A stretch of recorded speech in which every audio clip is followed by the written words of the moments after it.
Heidi, de Johanna Spyri, capítulo 20. Los amigos de Frankfurt se ponen en camino.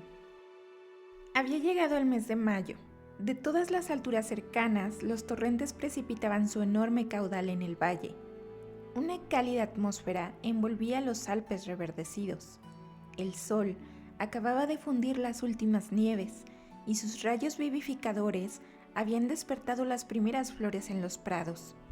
La brisa primaveral movía las ramas de los pinos para despojarlas de las viejas agujas, que pronto habían de ser sustituidas por un ropaje nuevo, de un verde claro y tierno. Muy alta, en los aires, el águila desplegaba nuevamente sus alas, y alrededor de la cabaña, el sol de mayo calentaba el suelo y acababa de secar los últimos vestigios de humedad. Heidi se hallaba otra vez en la montaña. Iba y venía de un sitio a otro y no sabía qué admirar más de todo cuanto veía. A veces escuchaba el ruido del viento que desde la cima soplaba cada vez más fuerte y se precipitaba al fin sobre los 3 pinos, sacudiendo sus ramas con arrebatos de salvaje alegría. Heidi, fuera de sí de contenta, unía a aquel ruido sus alegres gritos y se dejaba llevar del viento con riesgo de ser arrastrada como una hoja. Otras veces iba corriendo a sentarse en el prado, delante de la cabaña, allí donde más calentaba el sol, para averiguar cuántos capullos estaban a punto de abrirse y cuántas flores ya abiertas. Habían también miradas de inofensivos mosquitos que revoloteaban, ebrios de alegría, en el aire. Heidi se sentía poseída de la alegría de cuanto le rodeaba. Respiraba profundamente el aliento primaveral que se elevaba de la tierra vivificada y le parecía que jamás los Alpes habían sido tan bellos. Los 1000 pequeños insectos participaban, sin duda, de su felicidad, porque su incesante zumbido semejaba una canción que invitase a todos los seres a subir a los Alpes. De cuando en cuando, desde el pequeño cobertizo detrás de la cabaña, se oían los golpes de un martillo y el ruido de una sierra, cosas que Heidi había escuchado también con singular placer, porque eran sonidos familiares que había oído desde el primer día de su vida en los Alpes. De pronto se levantó y corrió hacia el cobertizo para ver qué estaba haciendo su abuelito. Delante de la puerta encontró un taburete completamente nuevo, y aún el viejo se hallaba construyendo otro. «Ya sé para quiénes son», exclamó Heidi muy contenta. «Este es para la abuelita de Frankfurt y el otro para Clara, para cuando vengan, pues ahora hace falta otro», continuó vacilando. «¿O acaso crees, abuelito, que la señorita Rottenmeier no vendrá?» «Ahora no puedo decírtelo, hija mía», respondió el abuelo, «pero más vale que tengamos un asiento disponible para poderla invitar a que se siente si viene». Heidi contempló con aire pensativo los escabeles de madera sin respaldo y se preguntaba si el carácter de la señorita Rottenmeier y aquellos asientos armonizarían. Al cabo de un momento, la niña movió la cabeza con aire de duda y dijo: «Abuelito, me parece que ella no se sentará en los taburetes». «Entonces la invitaremos a que tome asiento sobre el hermoso sofá tapizado de terciopelo gris verde», replicó el anciano. Heidi se preguntaba todavía dónde estaba el hermoso sofá tapizado de terciopelo verde, cuando oyó de pronto los silbidos, los gritos y latigazos que también conocía. Rápidamente se lanzó hacia el rebaño, y poco después se hallaba rodeada de las cabritas. Estas parecían alegrarse tanto como Heidi de hallarse nuevamente en la montaña, porque nunca habían saltado tanto ni habían dado tan grandes balidos como aquel día. Pedro las apartaba con empujones para poder llegar a Heidi y entregarle una cosa. Cuando estuvo a su lado, le entregó la carta. «Ahí tienes eso», exclamó, y dejó que Heidi misma buscara la explicación del asunto. «¿Es que has recibido en el campo una carta para mí?», preguntó ella muy asombrada. «No», respondió el muchacho. «Pero Pedro, ¿de dónde la has sacado?». «De la mochila». Así era, en efecto. La noche anterior, el empleado de correos de Dörfli le había entregado la carta citada. Pedro la había puesto en el fondo de su mochila, vacía en aquel momento, y a la mañana siguiente había puesto sus provisiones encima. Al recoger las 2 cabritas del viejo de los Alpes, había visto a Heidi y al abuelo, pero solamente al mediodía, cuando abrió la mochila para sacar la comida, la carta cayó nuevamente en sus manos. Heidi leyó atentamente la dirección y luego se dirigió corriendo al cobertizo y llena de alegría exclamó agitando la carta.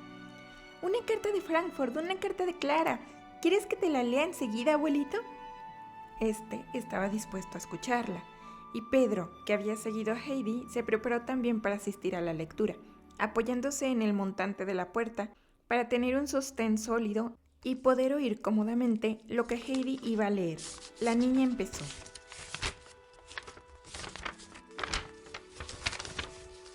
Querida Heidi, nosotras ya hemos preparado todas nuestras maletas y nos ponemos en camino dentro de 2 o 3 días, porque papá parte también al mismo tiempo, no para venir con nosotras, sino para irse a París.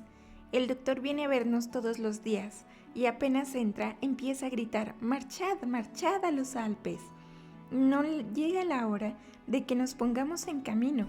Si tú supieses cuánto le ha gustado la estancia en vuestras montañas, durante el pasado invierno casi ha venido todos los días a verme, porque siempre tenía alguna cosa nueva que contarme. Entonces se sentaba a mi lado y me hablaba de los días que ha pasado contigo y con tu abuelito. Me hablaba de las montañas, de las flores, del delicioso aire fresco, de la tranquilidad de que se goza estando tan alto, encima de todos los pueblos y de todos los caminos. Decía con frecuencia que en los Alpes todo el mundo podría recobrar la salud. Él mismo ha vuelto completamente transformado. Hacía muchísimo tiempo que no le habíamos visto tan satisfecho. Cuánto me alegro de poder ver todo eso, de poderme hallar contigo en los Alpes y también de conocer a Pedro y a sus cabritas. Sin embargo, es necesario que antes me someta a una cura de 6 semanas en el balneario de Ragaz, porque así lo manda el doctor. Luego iremos enseguida a Dorfli, y cuando haga buen tiempo me llevarán en mi sillón de ruedas a tu casa, y juntas pasaremos agradablemente el día. Abuelita irá conmigo, ella se alegra también de volverte a ver, pero creo que la señorita Rottenmeier no quiere ir. Abuelita le dice casi todos los días, ¿qué ha pensado usted, querida Rottenmeier, acerca del viaje a Suiza? No gaste usted cumplido si le gusta venir con nosotras. La señorita le da siempre las gracias con mucha cortesía, pero dice que no quisiera ser importuna. Yo sé muy bien lo que piensa. Cuando Sebastián volvió después de acompañarte, hizo una descripción terrible acerca de los Alpes. Contó que se veían allí enormes rocas suspendidas sobre los caminos y que amenazaban derrumbarse, que en todas partes hay precipicios y abismos a los que era fácil caer, que los senderos son tan empinados que cada instante es de temer una caída, que si bien las cabritas pueden subir saltando, ningún ser humano puede atreverse a poner allí sus pies sin correr inminente riesgo de perder la vida. La señorita Rottenmeier se echó a temblar y desde entonces ya no sueña en el viaje a Suiza, como hacía antes. Tinette también está asustada y tampoco quiere venir con nosotras. Iremos pues solamente abuelita y yo. Sebastián nos acompañará hasta Ragaz y enseguida volverá a casa. Yo casi ya no puedo aguardar más el momento de emprender la marcha. Adiós, querida Heidi. Abuelita también te envía sus saludos. Te quiere tu buena amiga, Clara. Después de escuchar la carta, Pedro se apartó con rápido movimiento del marco de la puerta en que estaba apoyado e hizo restallar el látigo repetidas veces con tanta furia que todas las cabritas huyeron aterradas precipitándose hacia el sendero con saltos alocados. Pedro corrió tras ellas, hendiendo el aire con el látigo como si tuviera necesidad de descargar su rabia sobre algún enemigo invisible. En efecto, algo le exasperaba, y este algo era la llegada de los amigos de Heidi. La niña estaba tan contenta que al día siguiente se empeñó en bajar a ver a la abuelita de Pedro para contarle quiénes iban a venir desde Frankfurt, sobre todo quién no vendría. Todo ello era de la mayor importancia para la anciana. Conocía tan bien todos los personajes citados y tomaba tanto interés en todas las cosas de Heidi. Esta se puso, pues, en camino, al mediodía siguiente. Ahora que el sol tardaba ya más tiempo en desaparecer tras el horizonte, la niña podría bajar sola a la choza de la abuela de Pedro, y hallaba gran placer en hacer el camino corriendo, dejándose llevar por la brisa de mayo. La anciana ya no pasaba todo el día en el lecho, ocupaba nuevamente su sitio al rincón, y como antes, hilaba en la rueca. Mas aquel día se advertía cierta preocupación en su rostro. Hallábase sumida en pensamientos tristes que desde la noche anterior le perseguían y no le habían dejado dormir.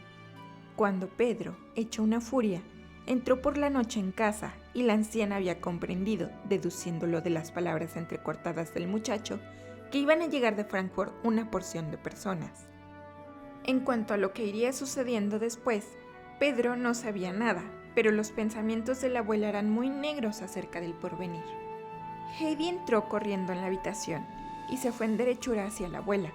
Se sentó en el pequeño taburete que siempre estaba dispuesto para ella y contó con tal vivacidad lo que tenía que decir, que ella misma se emocionó. Mas de pronto se detuvo en medio de una frase y preguntó con inquietud: ¿Qué tienes, abuelita?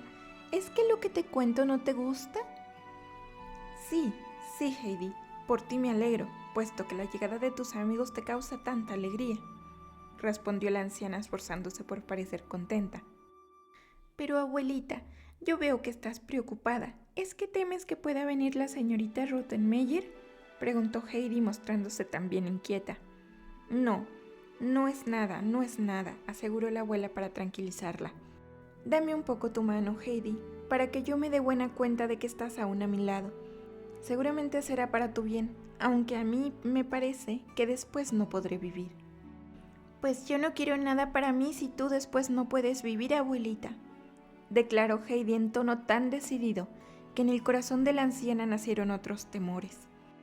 Después de oír las noticias que trajo Pedro, su abuela supuso enseguida que la gente de Frankfurt iba a venir para llevarse a Heidi, y era muy natural que quisieran llevársela, ahora que la niña se hallaba nuevamente bien. Sin embargo, la anciana comprendió que no hubiera podido manifestar su angustia y sus temores en presencia de Heidi. Era la niña tan compasiva para con ella. Podría ocurrir que se resistiera a partir con sus amigos, y esto no debía suceder. La abuela buscó un auxilio y no tardó en encontrarlo, pues no conocía otro. Heidi, dijo, ya sé lo que me hará bien y me inspirará buenos sentimientos. Léeme aquella canción que comienza por desecha sus temores. Heidi se había familiarizado tanto con el libro de las canciones que halló inmediatamente lo que la anciana le pedía y con voz alta leyó: Desecha sus temores, que Dios sabe muy bien lo que para tu alma más saludable es. Permanece serena ante la tempestad. ¿No es Dios como un buen padre que te defenderá? Sí, esto era lo que me hacía falta oír, dijo la abuela mientras la expresión de angustia desaparecía de su rostro. Heidi la contempló un momento muy pensativa y luego preguntó: Abuelita, ¿saludable significa lo que hace bien y lo que cura cuando uno está enferma? Sí, debe de ser eso, hija mía, contestó la abuela con un movimiento afirmativo de la cabeza. Y puesto que Dios sabe lo que nos hace bien, podemos estar tranquilas pase lo que pase. Léeme eso otra vez, Heidi, para que lo recordemos bien. La niña leyó el verso repetidas veces, porque le encantaba la serenidad que la abuelita obtenía de la canción. Entretanto, habíase hecho de noche y Heidi hubo de regresar a la cabaña. Mientras recorría el largo sendero, empezaba a brillar en el firmamento una estrella tras otra. Cada nueva estrella parecía más brillante que la anterior, como si con su radiante centelleo quisiera verter nuevas alegrías en el corazón de Heidi. Esta se detenía sin cesar para contemplarlas, y al ver que el cielo aparecía cada vez más alegre y más brillante, no pudo menos que corresponder a su mensaje, exclamando en voz alta: Oh, ahora lo comprendo todo. Porque Dios sabe lo que es bueno para nosotros, debemos estar tranquilos y ser felices. Y las estrellas continuaron brillando y guiñando el ojo a Heidi hasta que ésta llegó a la cabaña, delante de la cual la esperaba el abuelo contemplando también el firmamento, que desde hacía mucho tiempo no había brillado con tanto esplendor. No solamente las noches, sino también los días fueron durante aquel mes de mayo excepcionalmente luminosos y puros. El abuelo se maravillaba a veces de que el sol saliera por la mañana con todo esplendor que tenía al ponerse la noche anterior, y de que día tras día luciese un cielo sin nubes. Este es el año del sol, dijo un día, un año como hay pocos. La savia de las plantas será muy vigorosa y enérgica. Ten cuidado, general, no vaya a resultar que tus saltarinas se vuelvan ingobernables a causa de la buena nutrición. Pedro le contestaba haciendo rastallar su látigo con cierto aire de bravuconería, y en su rostro se leía claramente esta muda contestación: yo sabré arreglármelas. De este modo transcurrió el verdeante mes de mayo. Llegó luego el de junio con sus largos y radiantes días, y el calor del sol cada vez más fuerte. Hizo brotar de la tierra todas las flores, se esparcían estas por las montañas de los Alpes y llenaban el aire con su dulce aroma. Tocaba también a su fin el mes de junio, cuando una mañana salió Heidi corriendo de la cabaña, después de terminar sus quehaceres domésticos. Deseaba ir a los pinos y luego subir más alto todavía para ver si la gran mata de la centaura habíase abierto ya, porque nada le parecía tan precioso como aquellas graciosas campanillas abiertas en plena luz. Mas en el momento en que Heidi iba a dar la vuelta a la casa, se detuvo bruscamente y empezó a dar tales gritos que el abuelo salió del cobertizo para ver qué cosa extraordinaria había sucedido. ¡Abuelito, abuelito!, le gritó la niña fuera de sí. ¡Ven aquí, ven y mira! El anciano acudió a la llamada de su nieta y miró en dirección que la niña le señalaba con tanta agitación. Por el largo sendero de los Alpes serpenteaba la más extraña de las comitivas que jamás se había visto en aquella región. A la cabeza iban dos hombres con una silla de manos descubierta, en la que se hallaba instalada una muchacha envuelta en muchos chales. Detrás de ellos iba un caballo montado por una dama de aspecto imponente, que miraba sin cesar a todas partes y hablaba con viveza con el joven guía que caminaba a su lado. Luego seguía un gran sillón de ruedas vacío, empujado por otro joven, porque era más prudente para la enferma subir el sendero abrupto en silla de manos. Cerraba la marcha un mozo que llevaba una banasta llena de mantas, chales y abrigos. Había tantos que tras de ellos no se le veía la cabeza. ¡Son ellas! ¡Son ellas!, exclamó Heidi brincando de alegría. En efecto, eran Clara y su abuelita, que poco a poco se aproximaban y alcanzaron al fin la cima. Los mozos dejaron la silla de manos en el suelo. Heidi se abalanzó sobre Clara y las dos niñas se abrazaron con transportes de alegría. La abuela llegó después, se apeó del caballo y saludó con mucha ternura a Heidi, que había acudido inmediatamente. Luego la anciana se volvió al viejo de los Alpes, que se había acercado para dar la bienvenida a la ilustre dama. No hubo muestras de rigidez en su encuentro. Se conocían ambos tan bien como si se hubieran relacionado durante muchos años. Después del primer saludo, la abuela de Clara exclamó con viveza: «Pero querido abuelo, tiene usted aquí una residencia verdaderamente señorial. ¿Quién lo hubiese creído? Un rey podría envidiársela. Y qué buena cara tiene nuestra pequeña Heidi, una verdadera rosa de mayo». Continuó atrayendo a la niña y acariciándole las frescas mejillas. ¡Qué maravillas en todas partes! ¿Qué dices de esto, Clara? ¿Qué dices? Clara miró en torno suyo plenamente asombrada y maravillada. Jamás había visto ni menos presentido semejante ambiente. ¡Qué hermoso es todo!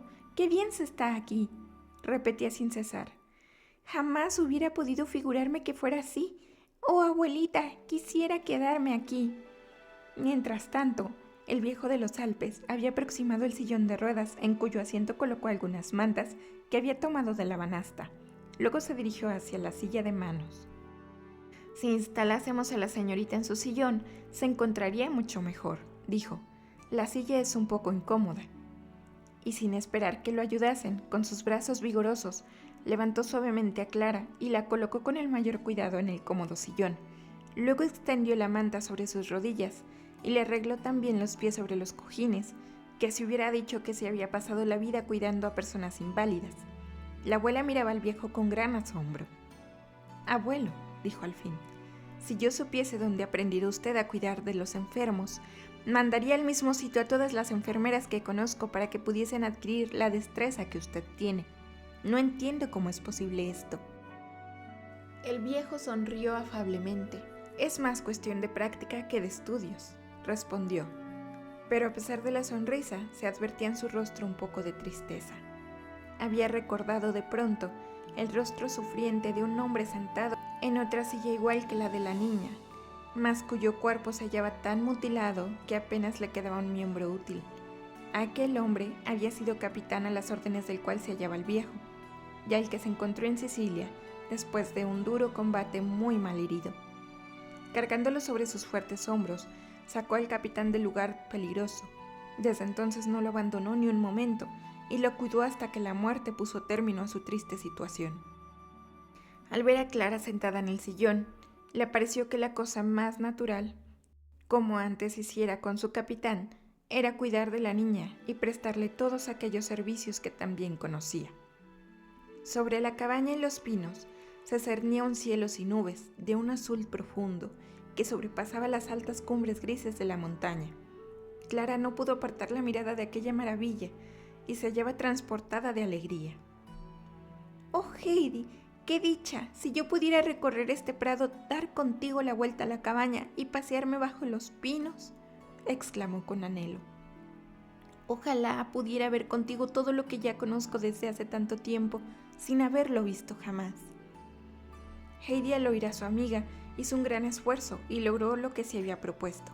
Suavemente empujó el sillón sobre el césped seco y no lo detuvo hasta llegar al grupo de los 3 pinos, debajo de los cuales descansó. Nunca en su vida había visto Clara una cosa tan bella como aquellos altos y viejos árboles, cuyas anchas ramas tocaban con la punta al suelo.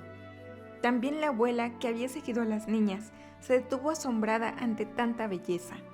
No sabía decir qué era lo más hermoso de los viejísimos pinos, si las densas copas que susurraban su eterna canción proyectando hacia el cielo azul sus puntas, o los rectos y sólidos troncos, cuyas enormes ramas daban cuenta de los muchos años que aquellos árboles se hallaban allí, contemplando los valles en que las personas iban y venían y donde todo cambiaba.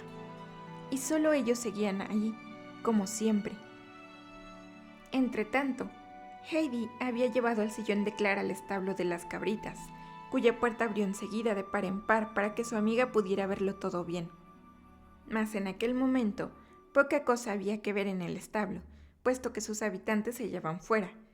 Con acento de pena, exclamó Clara: «Oh, abuelita, ojalá pudiera yo quedarme aquí hasta que regresen Diana y Blanquita, porque tengo muchas ganas de verlas, y también a las otras cabritas, y a Pedro», añadió. «Pero si he de bajar todas las noches tan temprano como dijiste, no podré ver nada. ¡Qué lástima!». «Hija mía, ante todo es necesario que nos alegremos de tantas cosas hermosas como hay aquí, y no que recordemos aquello que falta», dijo en tono de amable reproche la anciana, siguiendo el sillón empujado por Heidi. «¡Oh, las flores!», volvió a exclamar Clara. «¡Cuántas florecillas rojas y cuántas campanillas azules! ¡Oh, quién pudiera saltar de esta silla y cogerlas!». Heidi se precipitó en el acto hacia las flores, y al poco rato regresó con un gran puñado de ellas. «Esto no es nada», dijo colocando el ramo sobre las rodillas de Clara. «Comparado con las que hay en los prados, espera hasta que vayas allí y verás qué flores tan hermosas hay. En muchos sitios la centaurea roja y la pasionaria están amontonadas a millares, y en otros las campanillas azules. También hay sitios donde abundan unas lindas rosas de un amarillo tan brillante que el suelo parece cubierto de oro. Luego aquellas otras, de pétalos grandes, que el abuelito llama ojos de sol. Después hay unas que tienen un color moreno, con florecitas pequeñas redondas y que huelen muy bien. Cuando estoy sentada entre todas aquellas flores, me hallo tan a gusto que nunca quisiera levantarme». Los ojos de Heidi brillaban del deseo de volver a ver lo que acababa de describir. Clara se contagió de su mismo entusiasmo, y en sus suaves ojos azules se reflejó el ardiente deseo de su amiguita. «Oh, abuelita, ¿podré ir hasta allí? ¿Crees posible que pueda subir yo tan alto?», preguntó anhelante. «Oh, si yo pudiera andar y recorrer contigo los Alpes, Heidi». «Yo empujaré el sillón, no temas», contestó la niña tranquilizándola. Y para demostrar lo fácil que era para ella llevar a su amiga, empujó el sillón y dio una vuelta por la casa con tanta fuerza que por poco se precipita montaña abajo. Mas allí estaba el abuelo, que detuvo el sillón a tiempo. Mientras efectuó la vista a los pinos, el abuelo no estuvo ocioso.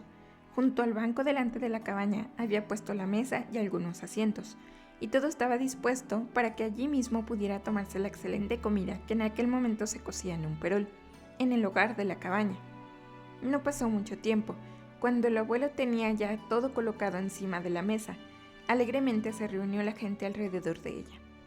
La abuela se deshacía en exclamaciones de admiración acerca de aquel hermoso comedor, desde el cual se podía contemplar el valle, las montañas y el cielo azul.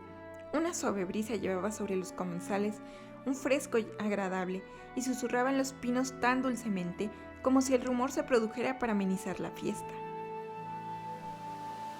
«Jamás me ha sucedido nada igual», exclamó nuevamente la señora. Esto es una verdadera maravilla. ¿Pero qué veo?, añadió asombrada. Me parece que estás comiendo el segundo pedazo de queso tostado, Clarita. ¿Cómo es eso? En efecto, encima de la rebanada de pan de Clara había otro pedazo del dorado queso de los Alpes. Es que esto tiene muy buen gusto, abuelita. Mucho mejor que todas las comidas que nos daban en el bañario de Ragaz, aseguró Clara, e hincó el diente con buen apetito en la sabrosa comida. Come, come, dijo el viejo muy satisfecho. La brisa de nuestras montañas es la que suple la pobreza de nuestra cocina. Y así continuó la alegre colación. La abuela y el viejo se entendieron muy bien. Su conversación hacíase cada vez más animada. En muchas cuestiones acerca de las gentes y de las cosas, tenían la misma opinión. Parecía que los dos hubiesen disfrutado desde hace muchos años en relaciones de excelente amistad. Así transcurrió agradablemente el tiempo. De pronto la anciana miró hacia el cielo y observó. Pronto hemos de prepararnos para bajar, hija mía. El sol va declinando y los hombres no tardarán en volver con el caballo y la silla de manos. El rostro alegre de Clara se llenó de tristeza y con insistencia suplicó. Una hora más, abuelita, te lo suplico. Aún no hemos visto la cabaña por dentro ni la cama de Heidi. Ojalá tuviera el día 10 horas más. Eso sí que no es posible, observó la abuelita, pero añadió que también le gustaría ver la cabaña por dentro. El viejo se levantó enseguida de la mesa y llevó el sillón con mano firme hasta la puerta, pero no pudo pasar por ella porque el mueble era demasiado ancho. El abuelo no vaciló un momento, cogió a Clara en brazos y con ella penetró en la cabaña. La abuela entró también y yendo de un lado a otro admiró como ella las cosas de aquel lugar sencillo y rústico, complaciéndose de que todo estuviera en tan buen orden y aseado. «Eso que veo ahí arriba, Heidi, debe ser tu cama, ¿verdad?», preguntó, y sin temor subió por la pequeña escalera de mano al desván donde estaba el heno. «Oh, qué bien huele esto, qué saludable debe de ser dormir aquí».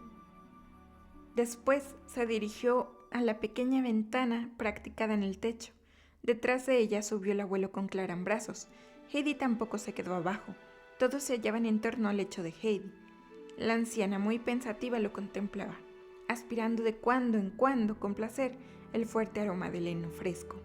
Clara quedó estática delante de la cama de su amiga. «Oh, Heidi, qué bien duermes aquí arriba. Desde la cama puedes contemplar el cielo, en torno tuyo tienes este delicioso aroma, y además oyes el susurro de los pinos. Nunca he visto un dormitorio tan divertido y tan lindo». El abuelo echó una mirada a la abuela. «Si la señora me lo permite», dijo, «y quiere creerme, no me parece desacertado que Clarita se quedara aquí en la montaña algún tiempo. He visto que ustedes han traído consigo bastantes mantas y chales. Con ello podríamos hacerle aquí una buena cama, y en cuanto al cuidado de la niña, la señora no habría de preocuparse, porque de eso me encargaría yo muy a gusto». Clara y Heidi empezaron a gritar de contento como dos loquillas que eran. En el rostro de la abuela se transparentó la profunda alegría que sentía. «¡Qué hombre tan maravilloso es usted!», exclamó. «¿Qué cree usted que pensaba yo en este momento? Pues que una estancia aquí en la montaña habría de ser excepcionalmente beneficiosa para mi nieta, pero no me atreví a decirlo, porque pensé también que sería muy incómodo para quien la hospedara, además de las molestias de tenerla que cuidar. Y ahora usted ofrece todo esto como si nada significara. En verdad, querido abuelo, le quedo agradecida de corazón». La anciana estrechó efusivamente la mano del viejo y éste correspondió con la misma efusión. Enseguida el viejo puso manos a la obra, volvió a llevar a Clara al sillón y se quedó delante de la puerta. Heidi lo seguía sin saber qué hacer, tanta era su alegría. El abuelo recogió todos los chales y mantas para subirlos al desván. «Ha sido una suerte que la señora se haya provisto de todo, como si se tratara de una campaña de invierno. Todo esto nos viene ahora de perlas». «Querido amigo», contestó la anciana, que se aproximaba en aquel momento, «la previsión es una virtud que protege contra muchos males. Si durante un viaje por sus montañas nos sobrevienen tempestades y lluvias, se puede hablar de suerte, pero esto no debe impedir que nos preparemos para todas las eventualidades. Y ya ve usted, los dos estamos de acuerdo en que mis medidas han servido para algo». Entretanto, los dos habían subido nuevamente al desván y empezaban a extender las mantas para formar con el heno una buena cama. Había tantas mantas que cuando terminaron su obra, más que lecho, parecía una pequeña fortaleza. Ahora ya no puede penetrar el heno a través de las mantas, dijo al fin la abuela, volviendo a probar con la mano la suavidad de la cama, en la que, a causa del espesor de las mantas amontonadas, no se notaba el heno que había debajo. Satisfecha de su obra, la anciana bajó la escalera y se volvió a reunir con las niñas, las cuales, con rostros ardientes, hacían proyectos acerca de cómo emplearían el tiempo desde la mañana hasta la noche, durante el tiempo que permitieran a Clara quedarse en la montaña. ¿Y cuánto tiempo podría estar allí? Inmediatamente preguntaron a la abuela acerca de tan importante asunto. La anciana contestó que no podía decírselo, que era preciso preguntárselo al abuelo de Heidi, y como éste en aquel momento se reunió también el grupo, las niñas le interrogaron enseguida. El abuelo contestó que unas 4 semanas sería justamente el tiempo necesario para poder juzgar si el aire de los Alpes dejaría sentir también su benéfica influencia sobre Clara. Las niñas, al oír la respuesta, manifestaron ruidosamente su satisfacción, porque no habían esperado poder estar juntas tanto tiempo. En aquel momento, vieron llegar a los mozos portadores de la silla de manos y el agua del caballo. Los 2 primeros regresaron inmediatamente al pueblo. Cuando la abuela se dispuso a montar en su caballo, Clara exclamó alegremente: «Oh, abuelita, ahora la despedida no puede causar pena, porque aunque te vayas, vendrás de cuando en cuando a verme, y entonces todos estaremos contentos, ¿verdad, Heidi?». La abuelita montó el caballo. El viejo cogió las riendas y lo llevó con mano firme por el abrupto sendero de la montaña. De nada valieron las protestas de la anciana, que no quería tal sacrificio. El viejo declaró que la acompañaría hasta Dorfli, porque la pendiente era muy pronunciada y no carecía de peligro. La abuela no pensaba quedarse en Dorfli, ahora que regresaba sola, sino que decidió ir directamente al balneario de Ragaz, desde donde haría de vez en cuando excursiones a la montaña. Mucho antes de regresar el viejo, llegó Pedro con sus cabritas a la cabaña. Cuando los animalitos se dieron cuenta del sitio donde se hallaba Heidi, se precipitaron hacia ella, y las 2 niñas se vieron inmediatamente rodeadas por los animales. Las cabras se empujaban como siempre unas a otras para estar más cerca de la niña. Esta iba diciendo los nombres de cada una para que Clara también las conociera. De aquí que Clara hiciera por fin el anhelado conocimiento de la pequeña Blancanieves, la alegre Cascabel, las saciadas cabritas del abuelo de todas, hasta del gran Turco. Mientras tanto, Pedro se mantuvo apartado y echaba miradas amenazadoras a Clara, la cual no cabía en sí de contenta y nada advirtió del extraño proceder del muchacho. Cuando las niñas le dieron las buenas noches, Pedro, por toda respuesta, hendió tan furiosamente el aire con su látigo como si quisiera romperlo. Luego echó a correr montaña abajo, seguido de las cabras. Digno remate de todas las cosas hermosas que Clara había visto aquel día fue la sorpresa que experimentó cuando, después de acostarse en el muelle lecho de heno, pudo contemplar a través de la abertura del techo el firmamento lleno de estrellas. «¡Oh, Heidi!», exclamó. «Sí, parece que estamos en un coche que se dirige directamente hasta el cielo». «Sí, eso parece. ¿Y tú sabes por qué están tan contentas las estrellas y nos guiñan el ojo?», preguntó Heidi. «No, eso sí que no lo sé. ¿Qué quieres decir?», preguntó Clara a su vez. «Pues porque las estrellas ven cómo Dios nuestro Señor todo lo dispone también para los hombres, a fin de que nada teman y estén seguros de que todo ha de resultar al fin para su bien. Esto les causa mucha alegría. Fíjate cómo nos hacen señas para que también nosotras estemos contentas. Pero Clara, nosotras no nos hemos de olvidar de rezar. Hemos de rogar mucho a Dios nuestro Señor para que no nos olvide cuando lo dispone todo, para que también nosotras podamos estar seguras y no tengamos nada que temer». Entonces las 2 niñas se incorporaron nuevamente en la cama y cada una de ellas dijo la oración de la noche. Después Heidi se echó otra vez, se apoyó sobre un brazo y se durmió instantáneamente. Solo Clara permaneció largo rato despierta todavía, porque jamás había visto una cosa tan maravillosa como aquel dormitorio alumbrado por la luz de las estrellas, a las cuales no se cansaba de contemplar. Es que Clara nunca había visto las estrellas, porque de noche jamás había salido de casa, y dentro de ella la servidumbre cerraba las cortinas de la ventana mucho antes de la aparición de los astros nocturnos. Y ahora, cada vez que cerraba los ojos para dormir, volvió a abrirlos nuevamente para ver si todavía estaban en el firmamento aquellas 2 estrellas grandes que brillaban más que las otras y que tan singulares señas hacían, como había dicho Heidi. Así continuó hasta que el cansancio la rindió, pero aún en sueños seguía viendo aquellos 2 luceros en el cielo.